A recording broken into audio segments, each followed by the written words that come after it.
Okay, so I did my analysis over the movie data.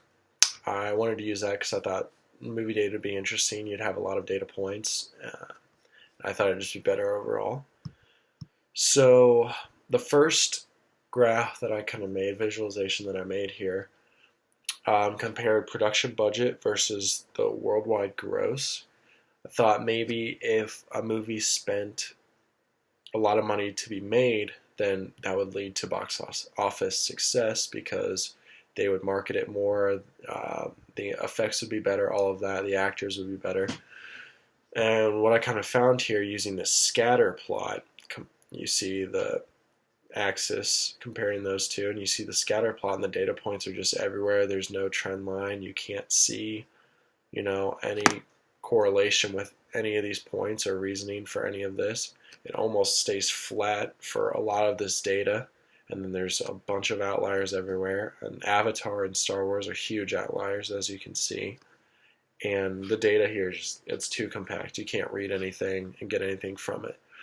So my next thought was, okay, if worldwide sales, gross sales, don't show a trend line, then maybe you'll see a trend line from the United States because we like, capitalism, all of that, and you won't have the Europe market being pretentious and wanting, certain European movies. So I made this, and what you can see is there is definitely more of a trend, but it's still not what we're looking for. You can't really make a trend line out of this. There's a bunch of outliers again, both Avatar and Star Wars, along with a few others. The graph, there's no correlation. The data is all too compact, and you just really can't gather anything from it.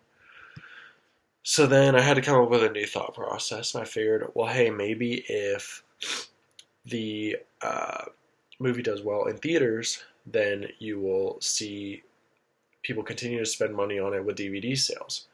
So I compared the gross worldwide box office results to DVD sales, seeing as if a movie's successful in theaters, maybe it'll be successful after theaters with sales and stuff. So what I came up with is this, and this is my final graph here. As you can see, there's a trend line through the middle, and you can see how the data points kind of follow that direct diagonal trend line, and it's exactly what you want to see. And again, it's a scatter plot, and yeah, the data is compact, but what you can see when you zoom in even on that is that it follows through with that diagonal pattern just like it does here.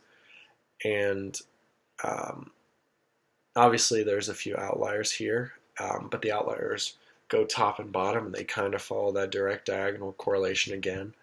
And I didn't want to use too much color here. I wanted it to all to stay consistent, so I used just the regular blue dots and just kept the axis the same. Drew a trend line, and then it kind of answered my question that the sales continue once they're successful in the box office. It continues to DVD. So yeah, I just thought this graph was really easy to use, and all you had to do was look, and you can kind of tell what's going on. And then in my Tableau version, you can click and see the individual movies and their box office results, which was phenomenal. So